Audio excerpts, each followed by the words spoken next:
Pakistan add نہیں، برابری کی بنیاد پر ٹریڈ چاہتا ہے۔ پاکستان ایک ذمہ دار اور امن پسند ایٹمی ریاست، ہمسایوں سے کشیدگی نہیں چاہتے۔ وزیر خارجہ اسحاق ڈار کا اٹلانٹک فورم سے پالیسی خطاب۔ غزہ میں انسانی بحران پر شدید تشویش، فوری جنگ بندی اور آزاد فلسطینی ریاست کے قیام کے مطالبے کا اعادہ۔ بیت المقدس کو فلسطین کا دارالحکومت قرار دینے کا موقف دہرایا۔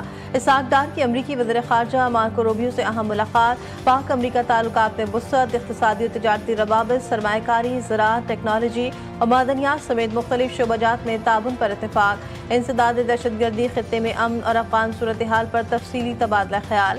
وزیر خارجہ نے صدر ٹرمپ کی جنوبی ایشیا میں قیام امن کے لیے کوششوں کو سراہا۔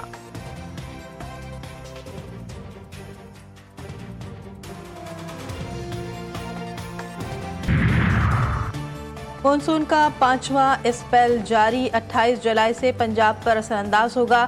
پی ڈی ایم نے خبردار کر دیا، مری، گلیات، لاہور، فیصل آباد، ڈی جی خان سمیت 30 سے زائد اضلاع میں تیز بارشوں کی پیش گوئی، لینڈ سلائیڈنگ اور اربن فلڈنگ کا خطرہ۔ ریلیف کمشنر نے تمام کمشنرز اور ریسکیو ٹیموں کو ہائی الرٹ کر دیا۔ رواں سال بارشوں کی شدت 73% زائد ہونے کا خدشہ، کچے مکانات اور کمزور عمارتیں خطرے میں، سیاحوں کو احتیاط کی ہدایت۔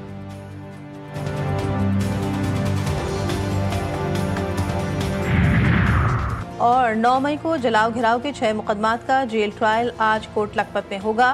انسداد دہشت گردی عدالت کے جج منظر علی گل سماعت کریں گے۔ شاہ محمود قریشی، ڈاکٹر یاسمین راشد، اعجاز چودھری سمیت دیگر رہنما پیش ہوں گے۔ تھانہ شادمان اور راحت بیکری کے باہر ہنگامہ آرائی کے مقدمات زیر سماعت، پروسیکیوشن کے گواہ طلب۔ پی ٹی آئی کے 39 پارلیمنٹیرینز پر نااہلی کی تلوار، چیئرمین پی ٹی آئی نے کہا یہ اقدام جمہوریت کے لیے خوشائند نہیں ہوگا۔ بدقسمتی سے مذاکرات کا عمل آگے نہیں بڑھ سکا، ہم اب بہتری کی طرف جانا چاہیے۔ پی ٹی آئی تشدد کی سیاست پر یقین نہیں رکھتی، پی ٹی آئی کے تمام لوگوں نے برداشت کیا۔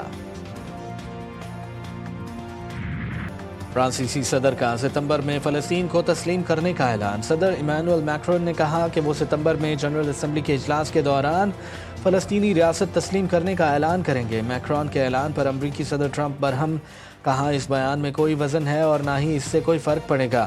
وزیر خارجہ مارکو روبیو نے کہا کہ یہ فیصلہ حماس کے پروپیگنڈے کو تقویت دے گا۔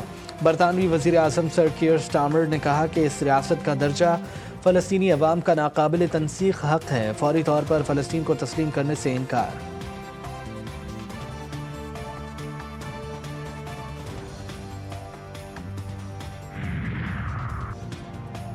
جنگ بندی مذاکرات میں پیش رفت نہ ہو سکی، امریکہ اور اسرائیل نے قطر سے اپنے وفود واپس بلا لیے۔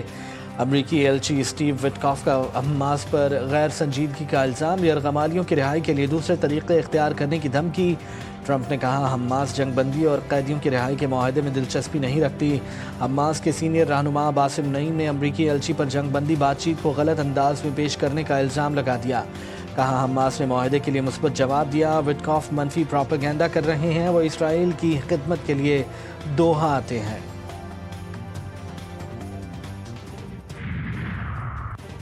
لبنان کی مسیحی برادری سے تعلق رکھنے والے جارج ابراہیم عبداللہ 41 برس بعد فرانس کی جیل سے رہا۔ جارج ابراہیم کو امریکی اور اسرائیلی سفارتکار کے قتل کے الزام میں گرفتار کیا گیا تھا۔ رہا ہونے کے بعد لبنان پہنچنے پر ان کا پرتپاک استقبال کیا گیا۔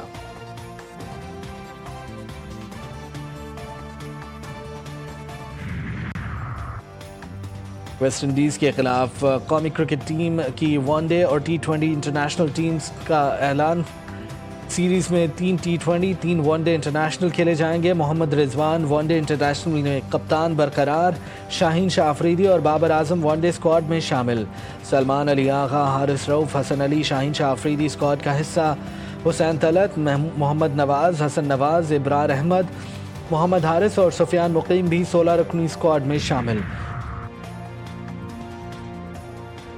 اردو کے معروف جاسوسی ناول نگار ابن صفی کی آج 45ویں برسی۔ ابن صفی کے نام سے مشہور اسرار احمد نے 250 کے قریب ناول لکھے۔ علی عمران جیسا لازوال کردار تخلیق کیا، اسے جاسوسی ادب میں امر بنا دیا۔